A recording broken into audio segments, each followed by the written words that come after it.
On ne défie personne, on manifeste.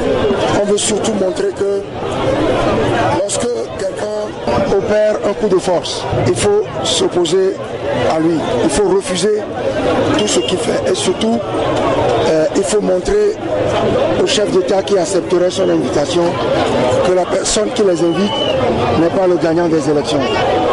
C'est pour ça qu'on invite les populations à la manifestation du samedi prochain. Et surtout, il faut contester le pouvoir de Faure Gnassingbé.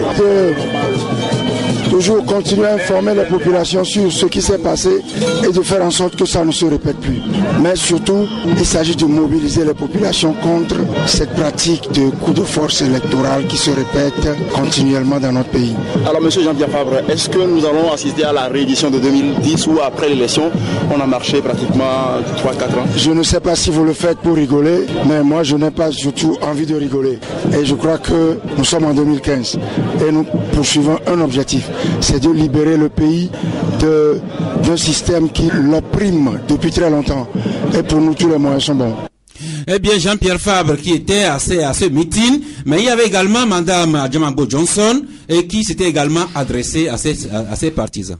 Ce qui était fait, nous avons vu nous-mêmes dans quelles circonstances cette victoire a été proclamée. Nous avons vu le cirque qu'il y a eu tout autour. Nous avons vu comment les juges de la Cour constitutionnelle, comme des guignols, ont dansé pour celui qu'ils ont proclamé élu. Et ça veut tout dire. Nous disons que tout ça c'est du cinéma. Nous voulons que la vérité des urnes s'exprime cette fois-ci, soit reconnue, que ça éclate au grand jour. Et nous n'en démordons pas. Voilà. Nous comprenons qu'il y a des gens qui ont déjà passé en perte et profit ce qui s'est passé le 25 avril, qui n'ont que du mépris pour l'expression de la volonté du peuple. Nous disons en ce qui nous concerne, à CAP 2015, ce qui est à l'ordre du jour, c'est de nous battre pour que la volonté populaire exprimée par le peuple soit reconnue, comme cela devrait être en démocratie. C'est ça notre préoccupation. Et nous trouvons dommage que des gens soient pressés de reconnaître la victoire de quelqu'un dont on sait qu'il n'a pas été choisi par eux. Eh bien, c'était Jean-Pierre Fabre et Madame Adjamabo Johnson au sortir de ce meeting du samedi dernier. Et cette marche et ce meeting sont en bonne place dans les journaux de ce jour. Commençons avec Liberté qui écrit à la page 3. Meeting du CAP 2015 pour dénoncer le hold-up électoral. Des milliers de Togolais s'approprient la lutte pour l'alternance. Et Liberté cite Jean-Pierre Fabre qui disait, et je le reprends, « J'aimerais vous rassurer que nous sauverons le Togo et nous occuperons des postes de responsabilité. » Fin de citation. Mais Liberté qui écrit un autre article intitulé « Présidentielle du 25 avril et complot contre le peuple togolais, le rôle décisif joué par le groupe des 5 dans le braquage électoral. » Et Liberté parle également des coups de fil nocturnes entre Faure Gnassingbé et les présidents ghanéens et ivoiriens. Autre journal qui revient sur le même sujet mais sous un autre angle, c'est Ouara les vainqueurs qui écrit « Manifestation du CAP 2015, Jean-Pierre Fabre refuse toujours de rentrer dans l'histoire glorieuse du Togo. » Et Forum de la semaine lui aussi écrit Cinglant camouflé de l'OIF au CAP 2015, marche du samedi dernier. Tout ça pour ça, se demande Forum de la semaine.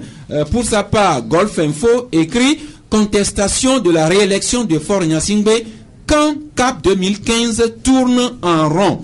Et le combat du peuple écrit, lui, manifestation populaire au Togo, le CAP 2015 a marché samedi 16 mai. Fabre, dans l'impasse, revient à la case départ. Écrit le combat du peuple. Et nous allons terminer provisoirement avec Nouvelle Opinion qui écrit la déconvenue de CAP 2015 à la présidentielle du 25 avril. Jean-Pierre Fabre portait en lui les germes de sa propre défaite. Eh bien, madame, Quelle est d'abord votre première réaction à l'écoute de ces articles de journaux consécutivement à votre marche et votre meeting du samedi dernier? Écoutez, moi je dirais que à travers ce que vous venez, les titres que vous venez de lire, mais aussi à travers un certain nombre d'interventions d'acteurs politiques, y compris de certains acteurs qui sont censés être de l'opposition, on voit clairement que il y a quelque chose qui se trame. On monte au créneau pour nécessairement amener à tourner la page de ce qui s'est passé le 25 avril.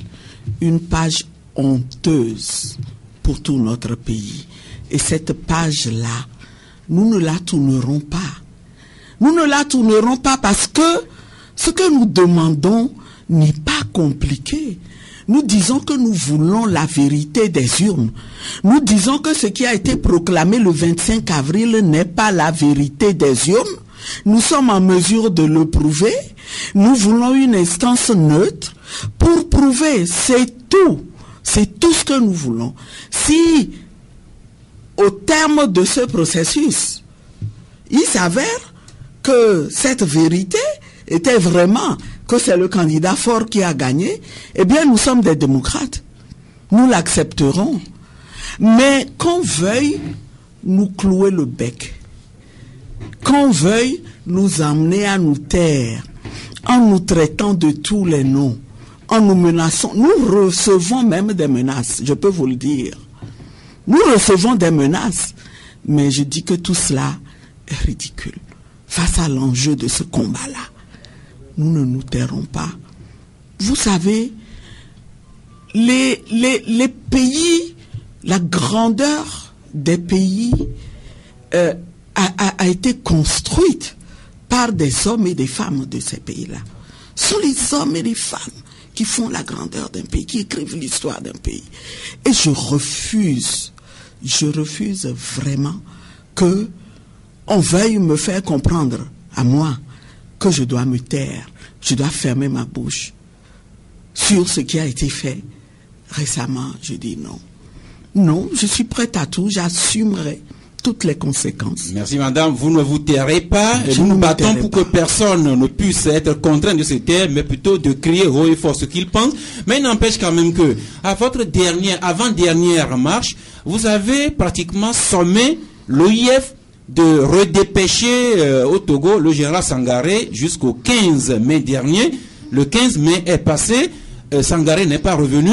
N'est-ce pas là un certain désaveu de votre part vis-à-vis de la part de l'OIF? Pourquoi criez-vous si rapidement qu'il s'agit d'un désaveu? Pourquoi en arrivez-vous à cette conclusion alors que la semaine dernière c'était une semaine particulière dans la mesure où nous savons, de par les informations que nous avons, qu'à l'OIF, on n'a travaillé que 2 jours et demi dans la semaine.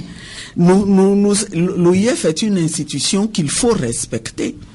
Et jamais nous n'avons parlé en termes de ultimatum auquel vous devez nécessairement répondre.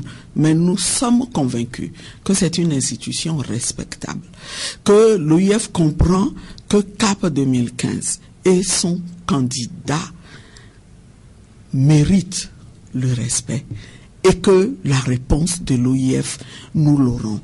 Mais attention, Monsieur Saskaou, j'ai vu défiler des gens dans vos studios ici qui ont préféré toutes sortes de propos pour dénigrer le combat que nous menons. Je voudrais vous prier d'organiser des débats avec ces personnes-là, parce que c'est trop facile de venir faire asseoir quelqu'un et qui viendrait réciter la leçon qu'on lui a demandé d'apprendre.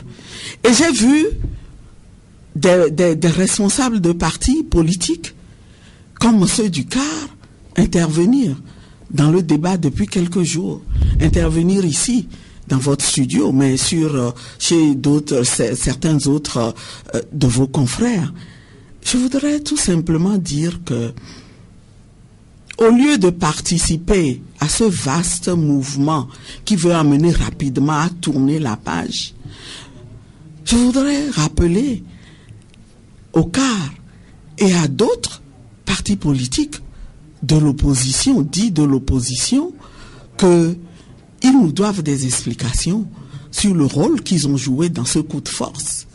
Je voudrais dire qu'en particulier, le peuple togolais attend de savoir quel est le rôle concret que les représentants du CAR ont eu à jouer dans tout le processus de collecte et de traitement des résultats et de proclamation des résultats. Nous avons vu des représentants du CAR et d'organisations de la société civile proches du CAR s'asseoir et assister à la farce qui a été organisée. Aujourd'hui, le peuple a besoin d'être éclairé. Je vous rassure que nous sommes les plus heureux d'animer de tels débats avec des représentants de courants différents autour de la table. Merci déjà de nous donner votre disponibilité. Mais permettez, madame, que nous revenions un peu derrière. Vous disiez tantôt que l'OIF est une organisation responsable. La même OIF, par la voix du secrétaire général, a adressé un télégramme de félicitations au président réélu Faure Gnassingbé. Alors, n'est-ce pas un peu bizarre que l'OIF, qui a reconnu les résultats officiels de l'élection, vous en appeliez à la même organisation pour une forme d'arbitrage post-électoral? Nous en appelons à cette même organisation dans un souci de cohérence. Il y a quelque chose qui était en route. Il y a un engagement qui a été pris par l'OIF aussi, à travers l'accord du 24 avril, lequel accord a abouti à la création du comité d'accompagnement coordonné par le général Sangaré, qui, en tant qu'expert et homme de bonne volonté, soucieux d'apporter sa contribution à la construction de cette nouvelle Afrique dont nous voulons être fiers, a accepté d'assumer cette responsabilité et l'assumer au moment où le coup d'arrêt est intervenu. Alors aujourd'hui, nous disons, nous sommes à la recherche d'une instance neutre qui va pouvoir nous permettre de faire éclore la vérité. Et la première à laquelle nous avons pensé, c'est l'OIF qui avait fait preuve de bonne volonté.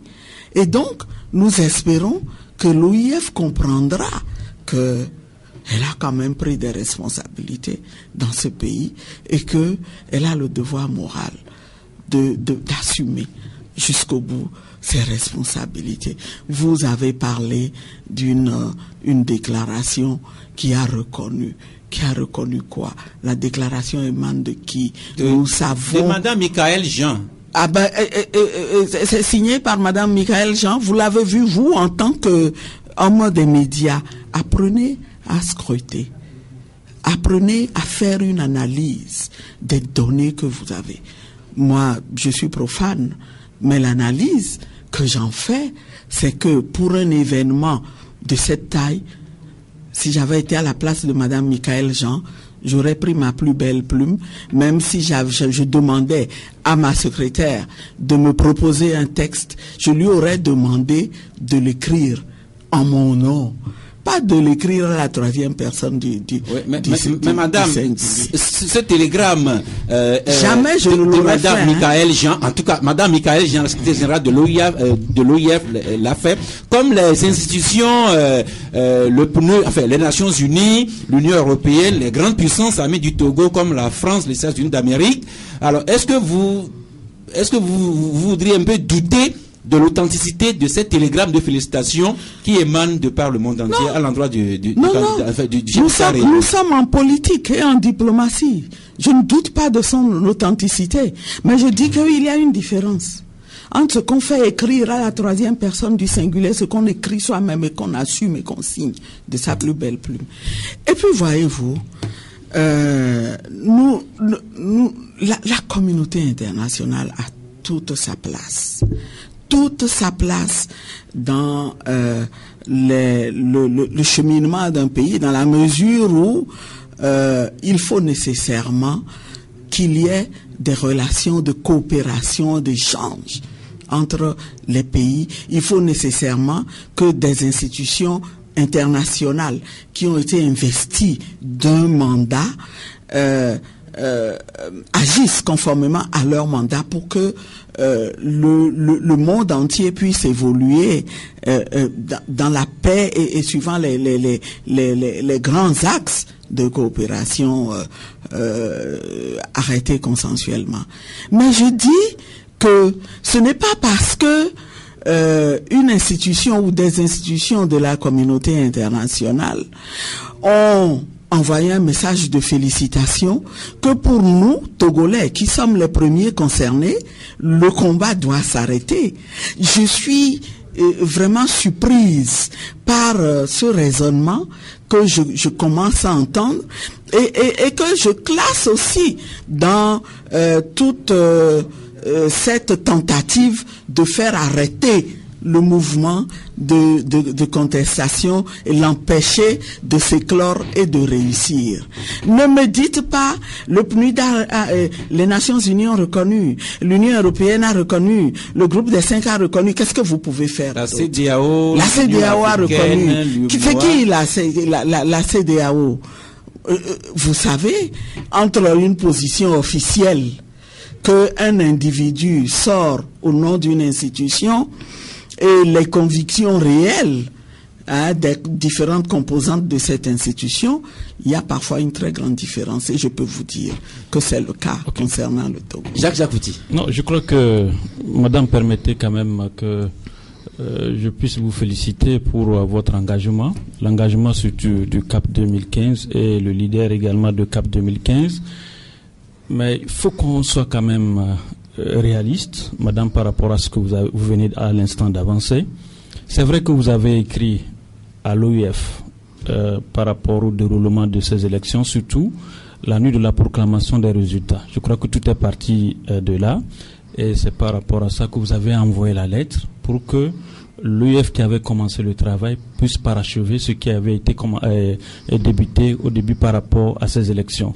Mais ce que nous voyons aujourd'hui en tant que citoyens et reconnaissant également les normes internationales des élections et ayant également des institutions dans nos pays, nous savons que les organisations internationales ne peuvent pas se substituer par rapport aux institutions que nous avons dans nos pays. Et cela avait été déjà même exprimé quand les présidents Alassane Ouattara et le président ghanéen étaient venus ici. Ils avaient dit que sauf la CENI était habilitée à proclamer des résultats. La CENI a proclamé les résultats. Aujourd'hui, la Cour constitutionnelle a également validé ces résultats. Le président qui a élu a déjà prêté serment. Il reste seulement son investiture. Est-ce que, avec les actions que vous êtes en train de mener aujourd'hui, madame, c'est vrai que vous êtes dans la légitimité de faire, de contester, de protester, mais est-ce qu'au finish, madame, est-ce que nous sommes tous des Togolais, il y a des Togolais également qui nous écoutent, est-ce qu'au finish de ces manifestations, est-ce que vous pensez que la validation de ces élections par la Cour constitutionnelle et aujourd'hui, les messages que le chef de l'État actuel reçoit par rapport à ces élections, est-ce que vous pensez que même si l'OIF vous donnait sa réponse, est-ce que l'OIF pourrait se substituer aujourd'hui à nos institutions pour donner autre résultat que ce que la Cour constitutionnelle du Togo a déjà proclamé? Eh bien, monsieur Diakouti, je voudrais vous remercier aussi pour les mots gentils que vous avez eus à mon endroit pour commencer. Mais permettez-moi de vous dire que, à vous entendre, vous vous situez, vous aussi, dans cette logique-là qui amène à baisser les bras, à se dire, il n'y a plus rien à faire, baissons les bras. Mais je ne partage pas du tout cette façon de voir les choses. Vous parlez d'institutions. Justement, les institutions font partie du problème. La crise post-électorale que nous avons au Togo aujourd'hui, elle est née d'une de ces institutions-là, la CENI, qui, vous le savez, a connu des dysfonctionnements qui ont éclaté au grand jour. La crise, elle a été renforcée par une autre institution, la Cour constitutionnelle. Et je vais vous dire, Monsieur Diakouti, beaucoup de Togolais nous ont demandé pourquoi vous n'avez pas saisi la Cour constitutionnelle. Justement, madame. Parce que ils se disaient, c'est une voie juridique, légale, il faut la saisir. Mais on remercie vraiment la Cour constitutionnelle de s'être comportée de la manière dont elle s'est comportée. Vous ne saviez pas, entre autres les considérations que nous avions eu à faire, en dehors du fait que cette Cour constitutionnelle ne réunit pas les conditions pour qu'on puisse lui faire confiance en tant qu'institution pouvant fonctionner et normalement, de manière objective, pouvant dire le droit. Mais il y a aussi le fait que nous disions non, les anomalies sont tellement gros que cette Cour constitutionnelle va se saisir elle-même, va s'auto-saisir et chercher à voir ce qui s'est passé au fond dans cette histoire. Écoutez, pourquoi vous ne les invitez pas pour leur demander de s'expliquer un de ces jours sur ce qu'ils ont fait? Et j'aimerais que vous leur posiez un certain nombre de questions. Comment est-ce que, en tant que Togolais, ils ont vu les circonstances dans lesquelles ces résultats ont été proclamés? Est-ce que ça ne leur a pas laissé penser tout de suite qu'il y avait quelque chose d'anormal autour de ces résultats? Justement, ils appartenaient à tirer leur attention sur ces irrégularités. Ils ont vu que les fiches de résultats qui leur ont été transmises ne comportaient pas la signature de 5 commissaires sur les 17. De 5 commissaires qui représentent une tendance importante. CAP 2015. Est-ce que la loi les autorisait sur le plan de la recevabilité à recevoir comme ça ce document et à statuer là-dessus sans poser des questions sur ce qui s'est passé, sans chercher à comprendre au moins un peu? Et comment a-t-elle cherché à comprendre? Qui a-t-elle entendu? Est-ce qu'elle a cherché à rencontrer au moins un seul des commissaires qui n'ont pas signé? La Cour constitutionnelle, en refusant de s'auto-saisir, a montré encore une fois qu'elle n'est pas une cour indépendante.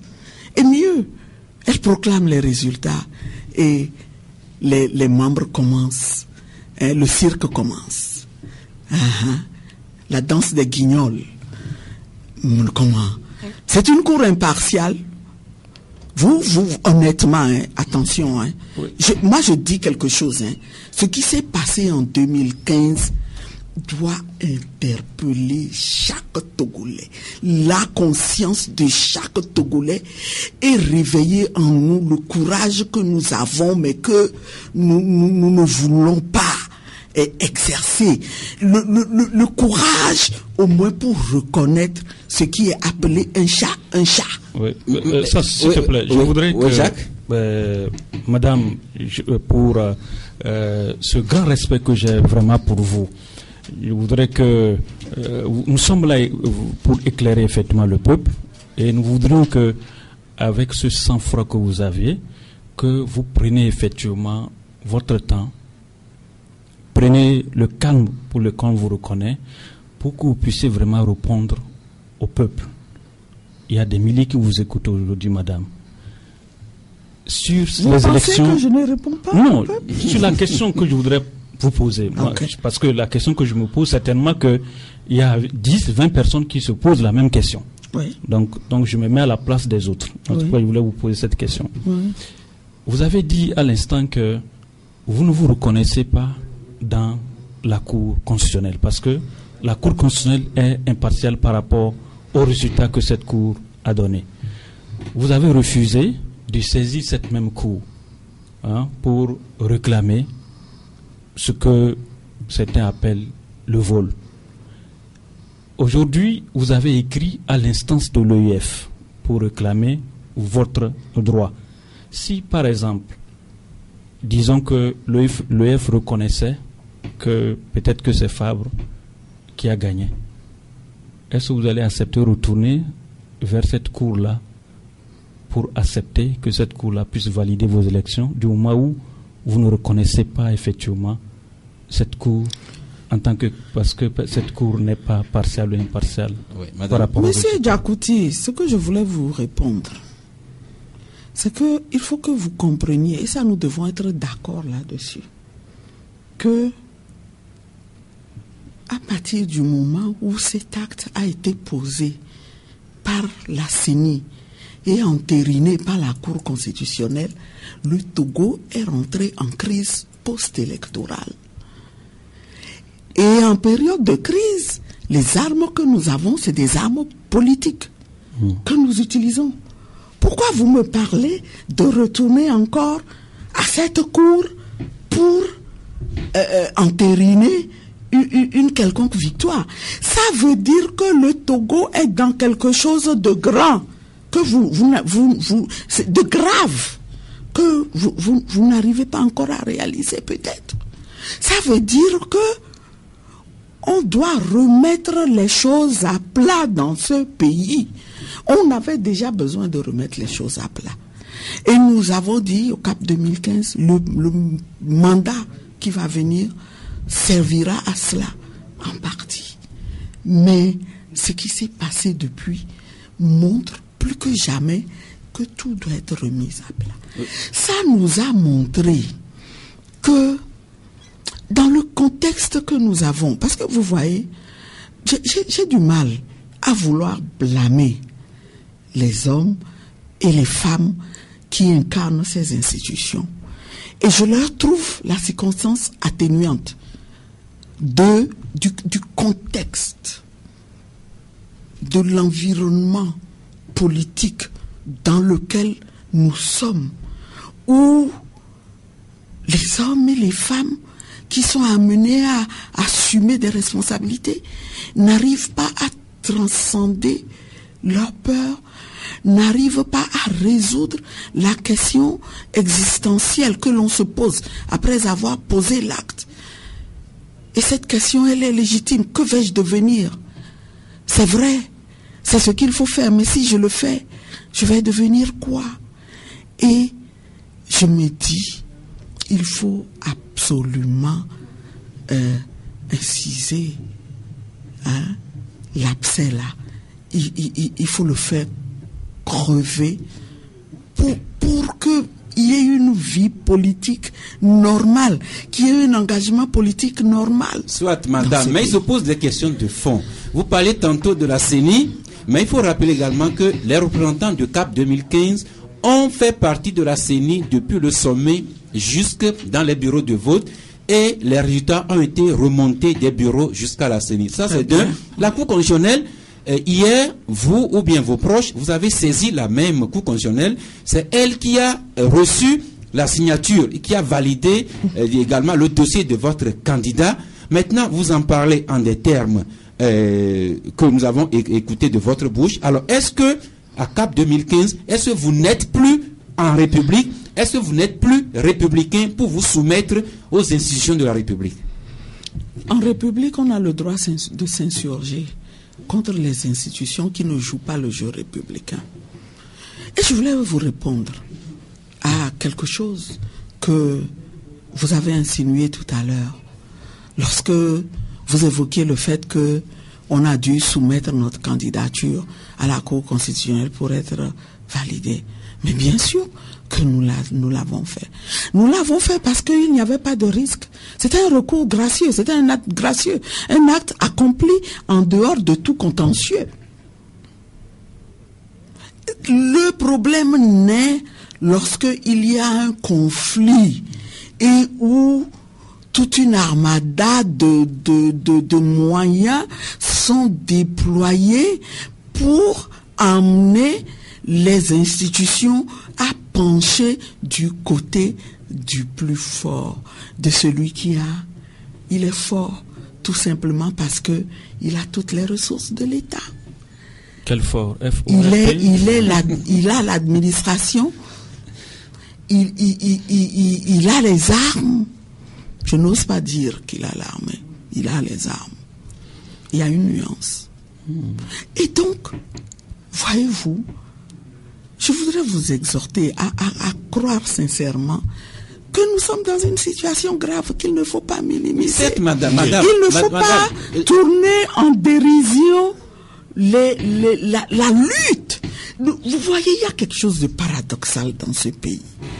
On arrive à une situation où, dans une société où les gens qui font bien, les gens dont la ligne se situe dans une certaine vertu, que ce soit en politique ou dans la société, il y a un inversement des choses qui amène à vouloir dénigrer ces personnes et à laisser, à éviter de poser les vrais problèmes.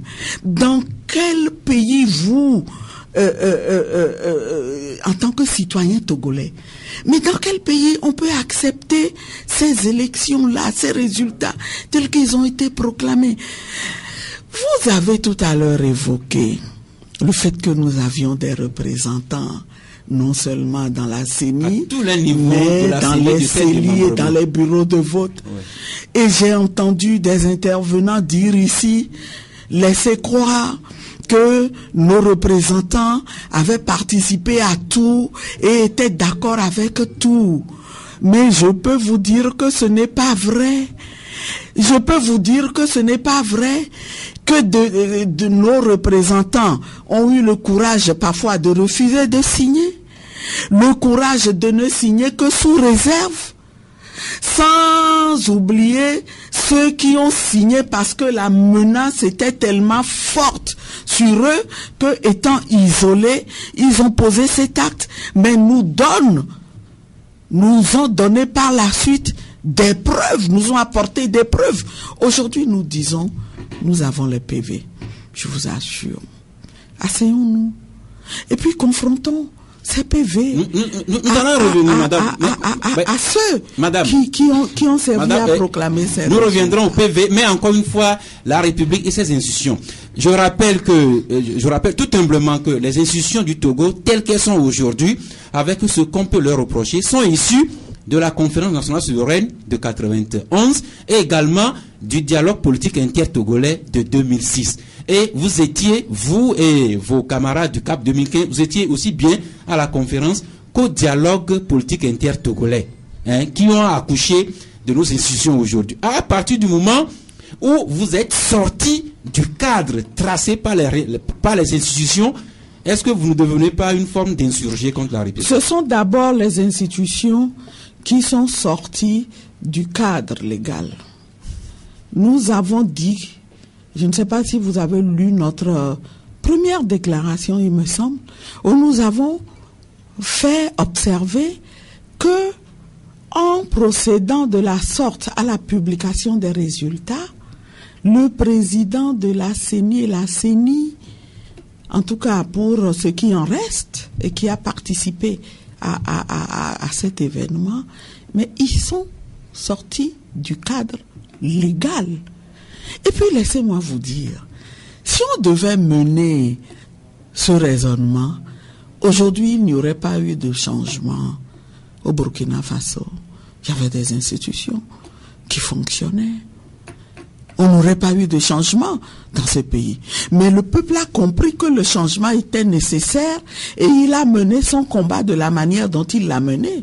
Il nous revient à nous, Togolais aussi, qui sommes encore courageux, nous qui ne voulons pas abdiquer, de trouver la manière dont nous pouvons mener notre combat. Justement, ces manières que vous recherchez, est-ce qu'elles se situent dans le cadre des institutions ou bien en dehors des institutions de la République du Togo?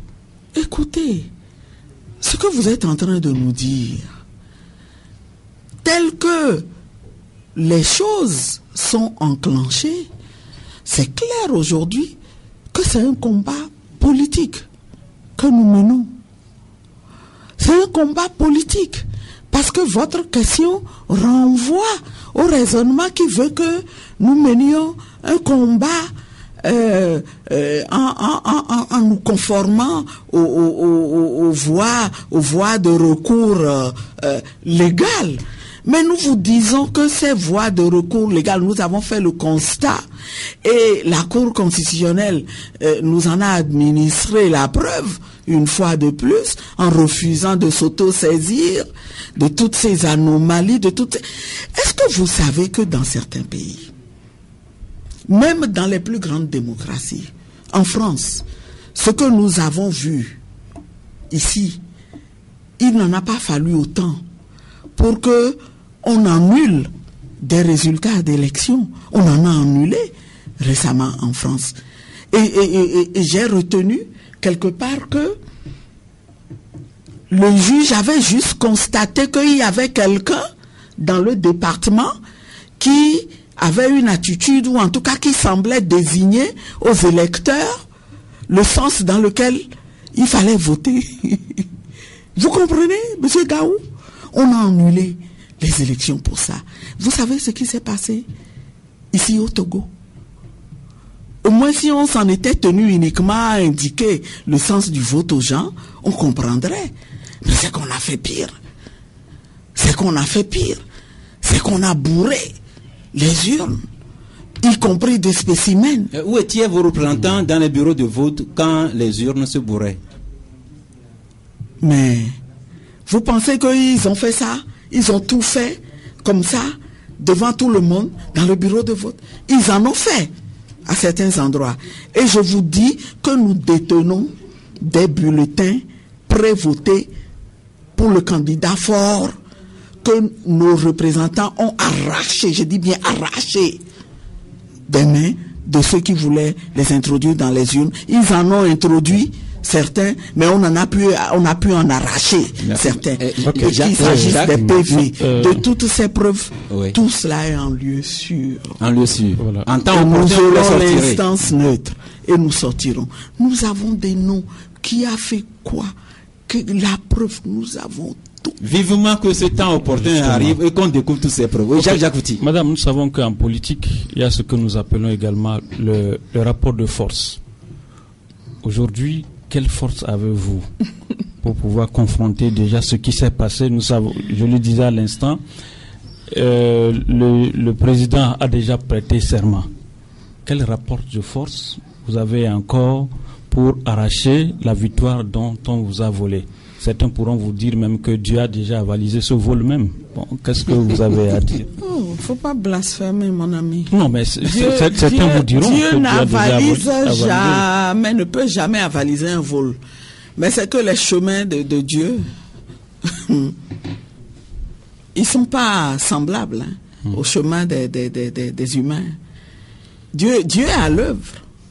Dieu est à l'œuvre.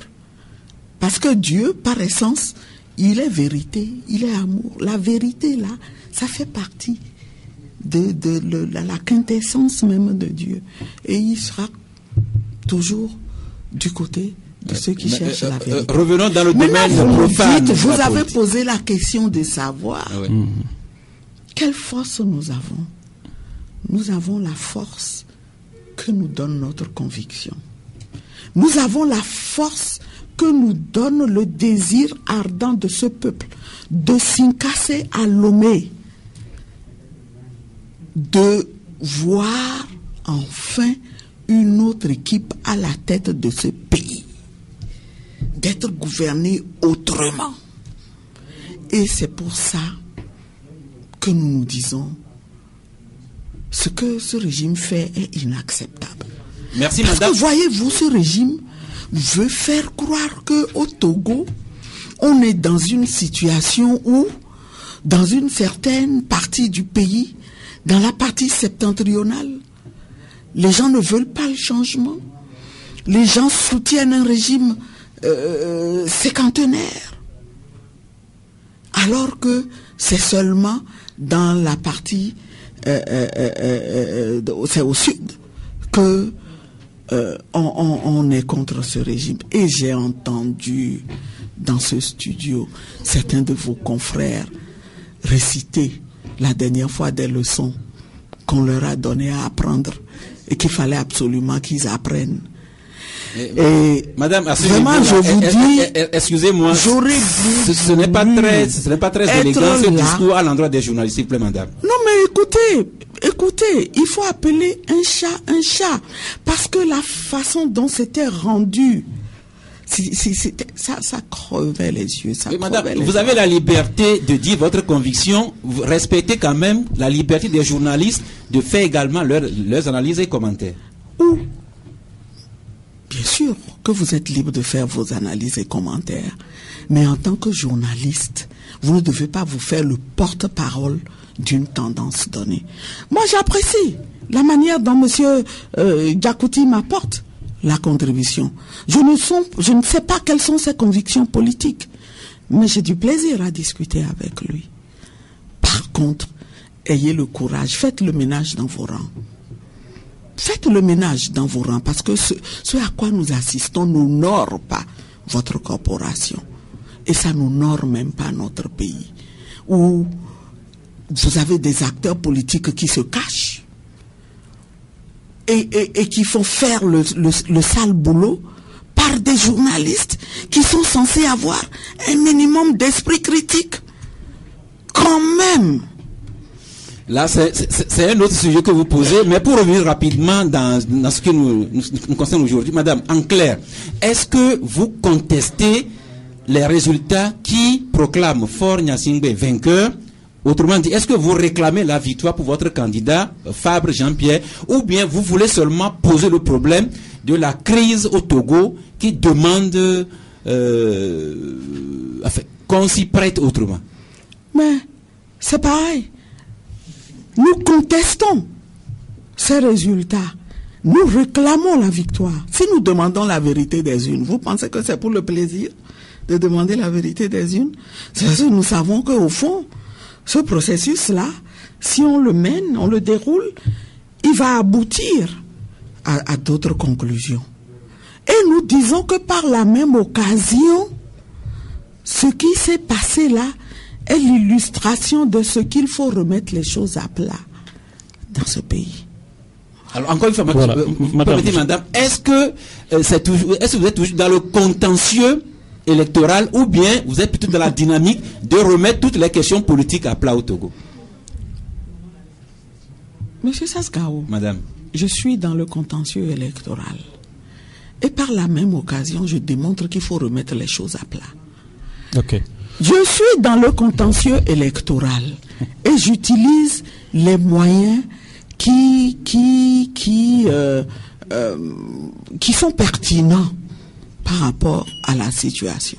Merci. Et Jacques Diakouty? Madame, je crois que nous savons que depuis 5 ans, le président actuel, Faure Gnassingbé, est quand même ouvert aux discussions. Je sais qu'il a, ne serait-ce que 2 ou 3 fois, il a déjà reçu le chef de file de l'opposition. Je voudrais parler de Jean-Pierre Fabre. Est-ce que vous pensez que, par rapport aux élections que nous avons vécues et la contestation qu'il y a actuellement dans notre pays, est-ce que ne serait pas élégant de la part du chef de file de l'opposition et du chef de l'État de se rencontrer, de pouvoir échanger au lieu que de déverser encore la population dans la rue pour pouvoir réclamer une victoire? Parce que ce que nous savons, vous, au niveau du CAP 2015, vous voulez l'émergence, le développement du pays. Au niveau du président qui est élu, lui aussi là, il veut l'émergence et le développement du pays. Pourquoi ne pas conjuguer ensemble les énergies et les efforts pour éviter encore à nos populations une marche répétée, c'est-à-dire tous les samedis, au lieu de chercher une solution très simple? Merci. Parce que quand Fabre demande l'audience au chef de l'État, il n'a jamais refusé. Vraiment, je comprends votre souci et je le partage. Mais je dis, il faut que ça soit basé sur la vérité. C'est quelque chose qui viendra dans une étape ultérieure. Lorsque on aura connu. Pourquoi vous voulez nier la vérité? Pourquoi ne voulez-vous pas que ce pays avance sur des bases solides? Pourquoi? De quoi avez-vous peur? Vous avez peur que, en recherchant la vérité, que ça crée des problèmes pour le pays? Non, ça ne devrait pas. Au contraire, ça participerait d'une logique qui voudrait qu'on assainisse les bases de la vie commune, de la vie du nouveau vivre ensemble que nous appelons de tous nos voeux. Il y a un proverbe qui dit, la case d'un voleur, on ne la brûle pas, on l'ouvre. On l'ouvre. Nous voulons tout simplement qu'il y ait la vérité. Et nous vous donnons les garanties que si on mène ce processus, nous accepterons cette vérité, quelle qu'elle soit. Mais nous voulons l'instance. Merci madame. Cette instance, espérons qu'on la trouvera un jour. Mais vous parliez tantôt des journalistes dans des termes sur lesquels personnellement j'étais réservé. Et il y a déjà une dizaine de jours, votre candidat Jean-Pierre Fabre parlait des journalistes en des termes pas très courtois à notre avis. Et nous avons justement un communiqué du Syngit qui dit constater que le Syngit a appris avec regret les agissements de certains manifestants de CAP 2015 à l'endroit d'une journaliste d'une radio privée le samedi dernier. Madame, vous savez également que au cours de vos manifestations, des journalistes ont été pris à partie par vos militants, et parce que vous venez de dire, on peut penser que c'est pas la voix de vos leaders que vous montez un peu une partie de vos partisans contre les journalistes, madame. Vous me connaissez. On se connaît très bien. J'en suis capable. Mais je suis capable de ce que vous êtes en train de dire là. Quand vous disiez tantôt que certains journalistes seraient les relais politiques et que vos manifestants agressent des journalistes dans vos rangs. Attendez. Ce n'est pas parce que on fait une observation sur ce que l'on voit. Si un journaliste se comporte comme un relais de parti politique, vous voulez pas que je le dise? Mais justement, en c'est mon droit de le dire. Madame, et je le dis, c'est que vous emmenez vos partisans à s'en prendre à ceux des journalistes qui sont pensés à tort ou à raison comme des suppôts des politiques. Ne prenez pas ce raccourci-là. D'abord, je vais vous dire quelque chose. J'ai entendu dire aujourd'hui qu'il y a eu des manifestants qui s'en sont pris à une journaliste. C'est quelque chose que je regrette énormément. Et je voudrais ici présenter toutes mes excuses. Mais ce n'était pas la première fois, madame. Au nom de tous mes collègues, présenter mes excuses à votre consoeur que je voulais même encourager à aller de l'avant. Mais je vais dire ceci. Cet événement, je n'en étais pas informé. Pourtant, j'étais à la marche. J'étais au devant. Par contre, ce que vous ne savez pas, c'est que nous faisons beaucoup d'efforts en ce moment pour contenir les Togolais. Je ne dis pas nos militants, les Togolais. Hier, il y en a pendant la marche qui ont posé des actes que nous avons désapprouvés et qui ont été fortement, en tout cas la réaction de notre service de sécurité a été prompte et on ne peut plus clair. Sinon, on aurait assisté hier hier ou avant-hier, il y aurait eu comment dirais-je, en tout cas ce qu'on n'aurait pas voulu. Nous demandons la vérité. Nous contestons